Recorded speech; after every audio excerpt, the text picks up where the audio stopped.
Hello student, welcome to our my channel Rohit स्टाफडी। तो आज हम बात करेंगे जो आपका कक्षा 10 का गणित का पेपर है ना 2023 का बोर्ड एग्जाम होने वाला 22 और 23 का। तो उसका ये प्रतिदर्श प्रश्न पत्र है। ये आपको यूपी बोर्ड ने स्वयं ही लॉन्च किया है कि हम ऐसे प्रश्न देंगे। तो इसमें से काफ़ी ज़्यादा प्रश्न आपको बोर्ड एग्जाम में फंस जाएंगे और ऐसे ही प्रश्न आपके पूछे जाएंगे।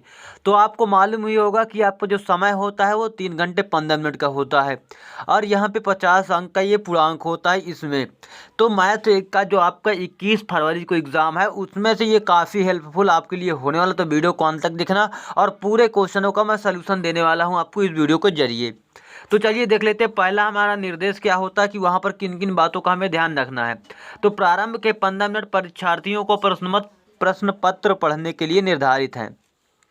कहने का अर्थ यहाँ पर ये इन्होंने कहा कि यदि प्रारंभ के जो 15 मिनट मिल रहे हैं, क्योंकि 3 घंटे 15 मिनट का होता है, वहाँ पे कई प्रकार के सिग्नेचर और कई प्रकार की बहुत सारी जो गतिविधियाँ होती हैं, तो वहाँ पे उनको करने में 15 मिनट लग जाते हैं। इसलिए प्रारंभ के 15 मिनट उन्होंने कह दिया प्रश्न पत्र पढ़ने के लिए होता है, क्योंकि बार बार सिग्नेचर करवाते हैं, बार बार आपका OMR शीट सारा कुछ भरवाने में आपको 15 मिनट टाइम लग जाता है।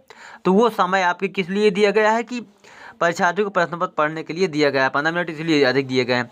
सभी प्रश्न करना अनिवार्य है। ऐसी बातें हैं, 2 खंड में प्रश्न पत्र विभाजित रहेगा और आपको मालूम है कि पहला जो प्रश्न पत्र खंड रहेगा उसमें 20 बहुविकल्पीय प्रश्न पूछे जाएंगे जिसको OMR शीट में फिल कर देना है। ठीक, उसके बाद आपको OMR शीट वाले में प्रत्येक क्वेश्चन 1 अंक का होगा। आपको ब्लैक या वाइट बॉयल पॉइंट पेन से आपको भरना है और यहाँ पे इरेजर का प्रयोग नहीं करना है आपको, ठीक, ना ही वाइटनर का प्रयोग। इससे नंबर आपकी काट दिए जाएंगे, कुछ का अंक नहीं मिलेगा। तो इसमें कुल अब आपको फिर दूसरा खंड मिलेगा जिसमें 50 अंक का होगा, क्योंकि वो लिखित एग्जाम होगा। तो इस प्रकार से आपके क्वेश्चन पूछे जाएंगे। ये सारा कुछ यहाँ पे निर्देश हैं, आप डिटेल में जाकर पढ़ सकते हैं। तो इसका भी मैं लिंक आपको दे दूंगा कि इसको आप डाउनलोड कर सकते हैं या हमारे टेलीग्राम चैनल ज्वाइन कीजिए रोहित स्टाफडी। तो वहाँ पर इसका मैं पूरा का पूरा PDF भेज दूंगा आपको, तो वहाँ से भी सोल्यूशन कर लेना। पहले तो यहाँ पर देख लीजिए। तो खंड A की बात करते हैं, ये आपको OMR शीट में फिल करना है। तो खंड A बहुविकल्पी प्रश्न, तो कैसा होगा। खंड A जो प्रश्न नंबर 1 होगा, एक परिमेय संख्या का दशमलव प्रसार सदैव होता है। कोई भी परिमेय संख्या है वो P/Q के रूप में लिखी जाती है। इसको मैं ऑलरेडी सॉल्व करवा चुका हूँ, इसी लीजिए यहाँ पे निशान लगे मिलेंगे आपको। तो P/Q के रूप में लिखा जा सकता है परिमेय संख्या को। तो परिमेय संख्या वही होगी जो शांत होगी, ठीक। इसका क्यों जो है ना वो 0 के बराबर नहीं होना चाहिए, मतलब हर जो है कभी भी 0 के बराबर नहीं होना चाहिए। कि इसका हर 0 के बराबर हो जाएगा तो ये संख्या अनंत हो जाएगी, इन्फिनिटी हो जाएगी और अपरिभाषित हो जाएगी, ठीक। तो इसमें आपको 4 ऑप्शन दिए जाएंगे, पर यहाँ पर आपको 2 ही ऑप्शन देखना है क्योंकि इसका अगला ऑप्शन नेक्स्ट पेज में आपको दिखाई देगा। तो चलिए अब नेक्स्ट पेज में पहुँचते हैं, कैसे देखते हैं। तो यहाँ पर आपको ये दूसरा ही ऑप्शन सही होगा, शांत दशमलव प्रसार। तो आपको OMR शीट में जहाँ पर भी फर्स्ट नंबर यहाँ पे लिख देगा प्रश्न नंबर 1 और यहाँ पे फर्स्ट सेकेंड, इसी प्रकार थर्ड रहेगा और इसी प्रकार फोर्थ रहेगा। आपने हिंदी के पेपर में देख लिया होगा। तो इसको आपको किसको फिल कर देना, थर्ड को फिल, सेकंड को फिल कर देना बढ़िया अच्छी तरीके से, बिल्कुल पूरी तरीके से इसको काला कर देना है। तो एक गड़बड़ी आपको नहीं करनी कि थोड़ा भी आपको दूसरे ऑप्शन पर नहीं क्लिक करना है। तो इसके बाद चलिए देखते क्वेश्चन नंबर दूसरे को। तो यहाँ पर आपके दूसरे प्रश्न के दोनों, जो पहला प्रश्न था उनके दोनों ऑप्शन यहाँ पर उपस्थित हैं, ठीक। अब इसके बाद बात कर लेते हैं, एक शून्योत्तर परिमेय संख्या और एक अपरिमेय संख्या का गुणा होता है। शून्योत्तर का मतलब शून्य के अलावा कोई भी परिमेय संख्या हो। परिमेय संख्या होती है कोई भी संख्या हो जो 1 और 2 3 4 ये सारी की सारी परिमेय संख्या होती हैं जो P/Q के रूप में लिखी जाती हैं। तो परिमेय संख्या जैसे कि यहाँ पर 1 है, तो 1 और बता रहा है एक अपरिमेय संख्या। अपरिमेय संख्या मतलब अंडर रूट वाली संख्या है। इनका यदि गुणा कर देंगे तो आपको क्या मिलेगा, आपको केवल और केवल क्या मिलेगा, अपरिमेय ही मिलेगा। तो बात मेरी यहाँ पर क्लियर हुई। तो यहाँ पर आपका ऑप्शन क्या, सदैव अपरिमेय होगा। आप ऐसा किसी के साथ भी संक्रिया करके देख लीजिए, 2 अपरिमेय एक परिमेय एक अपरिमेय का गुणा करवाइएगा, आपको केवल और केवल अपरिमेय ही मिलेगा। अब उसके बाद बात कर लेते हैं क्वेश्चन नंबर दूसरे की। क्वेश्चन नंबर दूसरा आपका क्या है, वो कह रहा है कि रेखाओं x बराबर 0 और 2x + 3y बराबर 12 प्रतिच्छेद बिंदु कहाँ पर होगा। देखिए x बराबर आपको मान दिया गया है, तो x का मान यहाँ पे रख देंगे। इस समीकरण में x का मान रख दीजिए, तो यहाँ पर x का मान रखेंगे तो ये 0 हो जाएगा, क्योंकि x का 0 का मान 0 में 2 में गुणा कर देंगे तो 0 ही हो जाएगा। तो इस प्रकार से यदि आप यहाँ पर रखते हैं x बराबर x का मान 0, तो ये भी 0 हो जाएगा क्योंकि 2 में गुणा करने पर।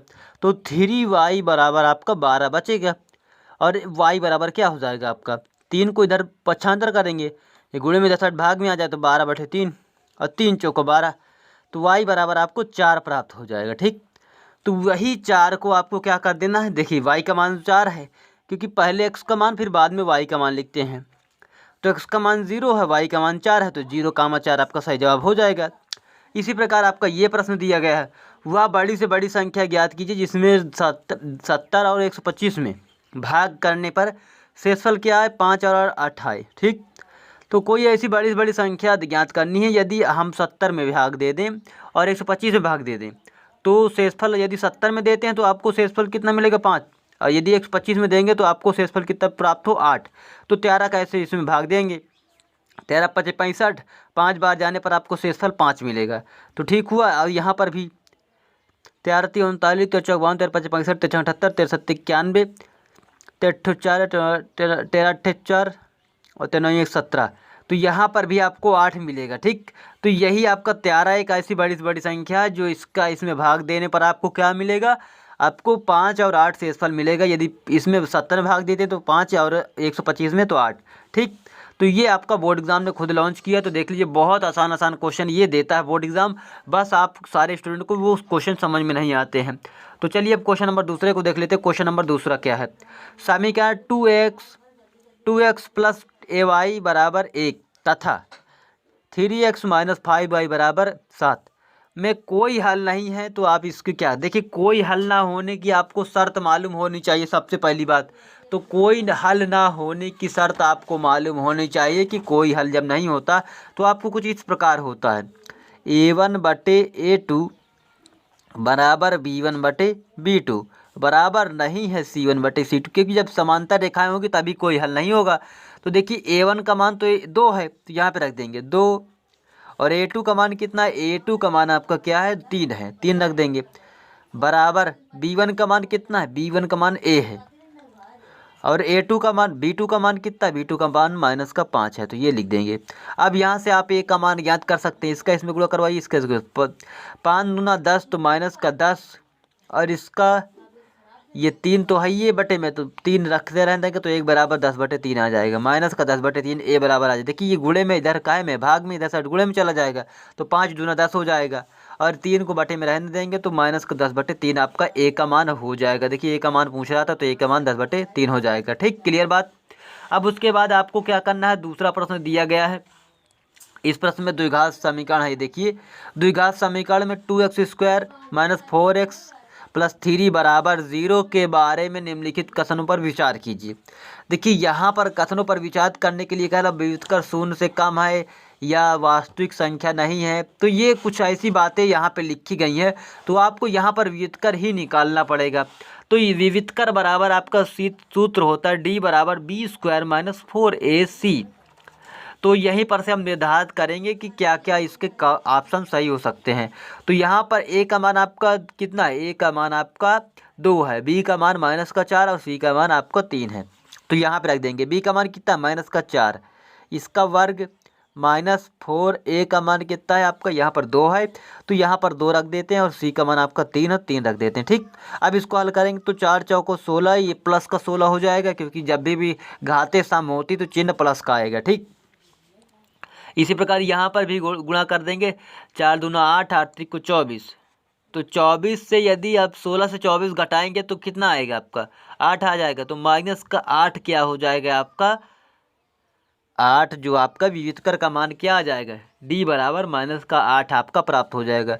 तो विविधकर क्या है आपका, विविधकर आपका 0 से छोटा है, 0 से छोटा है, 0 से कम है, तो ये भी बात आपकी सही है। इसी प्रकार आपको दूसरा भी नंबर दिया गया है, समीकरण के कोई 2 मूल वास्तविक नहीं है, मतलब कोई भी मूल वास्तविक नहीं। देखिए जब भी आपका विविधकर 0 से छोटा हो जाएगा, मतलब माइनस में हो जाएगा संख्याएं, तो समझ जाइएगा कि वो उसका जो काल्पनिक मूल होंगे, क्या होंगे, काल्पनिक मूल देखने को मिलेंगे, ये वास्तविक मूल नहीं होंगे, जिसको आप इमेजनरी मूल भी कह सकते हैं। तो दोनों ऑप्शन आपके सही है यहाँ पर। और इसका यदि आप फिल करेंगे बोर्ड एग्जाम की कॉपी में तो ये कुछ इस प्रकार से आपको फिल करना पड़ेगा। चलिए दिखा देते हैं आपको। तो ये आपको देखने को कुछ इस प्रकार से बोर्ड एग्जामों में मिलेगा। तो चलिए इसको देख लेते हैं हम कैसे ये मिलने वाला है आपको। तो यहाँ पर ए और बी दोनों ऑप्शन सही है। तो यहाँ पर भी आपको यहाँ पर जब क्वेश्चन मिलेगा तो आपको यहाँ पर ए और बी दोनों ही सही है, तो इसमें आपको मार्क कर देना है। तो कुछ इस प्रकार से आपको ये क्वेश्चन को करना था। अब बात कर लेते हैं, यहाँ पर ए ओ बी सी एक आयत है जिसके 3 भुजाएं इतनी है, तो इसका विकर्ण होगा। तो कोई आयत है उसका विकर्ण ज्ञात करना। तो देखिए आयत क्या है, आयत का मतलब क्या होता है, ऐसी कोई भुजा होगी।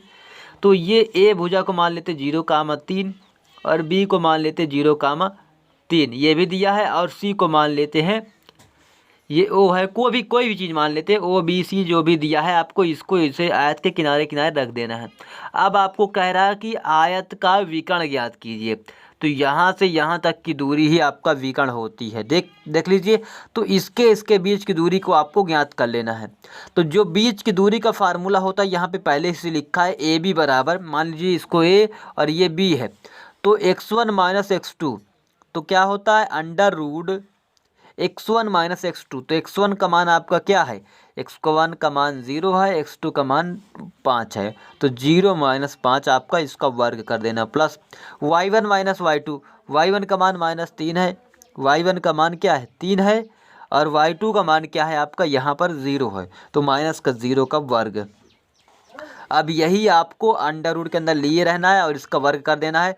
तो इसका यदि आप वर्ग करेंगे 5 का वर्ग तो 25 हो जाएगा, इसी प्रकार 3 का वर्ग 9 हो जाएगा। जब इनको दोनों को जोड़ देंगे तो आपका यहाँ पर टोटल 34 आंसर आ जाएगा, अंडर रूट 34। तो अंडर रूट 34 ही आपका सही जवाब हो जाएगा यहाँ पर। अब यहाँ पे ये मूल दिया गया है, यदि समीकरण x² प्लस के एक्स माइनस 5k बराबर 0 का मूल 1/2 है तो k का मान कीजिए। देखिए मूल का मतलब ही यही होता है कि जो x का मान निकल के आता है वही मूल होता है। तो x का मान आपको दिया गया है, तो यहाँ पर x का मान रख देंगे। तो 1/2 का वर्ग मतलब x की जगह पर ये 1/2 का वर्ग के गुणे में क्या करेंगे 1/2, क्योंकि इसका मान x है, माइनस का 5/4 बराबर 0। तो 1/2 का वर्ग करेंगे तो 4 हो जाएगा, 1/4, और k/2 ये ही आपका रहेगा। और यहाँ पर ये क्या हो जाएगा, तो यहाँ पर 5 लिखा था, 5/4 मतलब 5/4 आपका दिया गया है। तो 5/4 को उधर साइड पक्षांतर कर देंगे तो प्लस का 5/4 हो जाएगा।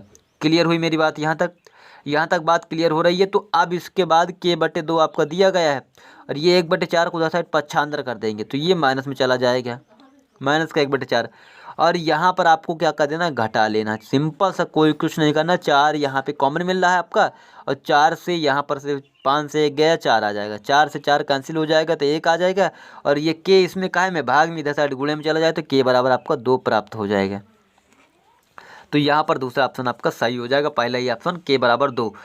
अब यहाँ पे लिखा 2 त्रिभुज समरूप होते हैं। कब समरूप होते हैं, जब इनके संगत कोण बराबर हो, तभी भी समरूप होगा। इनकी संगत भुजाएं एक ही अनुपात में अथवा समानुपाती होती हैं, तभी ये दोनों समरूप होंगे। तो उपर्युक्त दोनों मतलब जो ऊपर दिए गए हैं, उपर्युक्त का मतलब यही होता है जो ऊपर दिया गया है, उन दोनों ऑप्शन आपके सही हो जाएंगे। अब बात कर लेते हैं क्वेश्चन नंबर 10वें की। क्वेश्चन नंबर 10वां कह रहा है कि यदि समकोण त्रिभुज सी, जो सी कोण है 90 डिग्री है, ए सी बराबर 3 सेंटीमीटर है और बी सी बराबर 4 सेंटीमीटर, तो सी बिंदु की माध्यिका की माप ज्ञात कीजिए। तो आपको क्या करना है, यहाँ पर सिंपल से दिया क्या गया है वो चीज़ देख लीजिएगा। तो यहाँ पर एक समकोण त्रिभुज है, इस प्रकार समकोण मतलब एक कोण 90 डिग्री, तो सी कोण 90 डिग्री का बी ए ऐसा लिख देते हैं। अब बताया क्या जा रहा है कि बी ए से सी की दूरी आपको 3 सेंटीमीटर दी गई है, ठीक। और बी सी जो आपका बी से सी की दूरी कितनी, 4 सेंटीमीटर। तो आपको ये क्या पूछ कर है, सी से जाने वाली माध्यिका यहाँ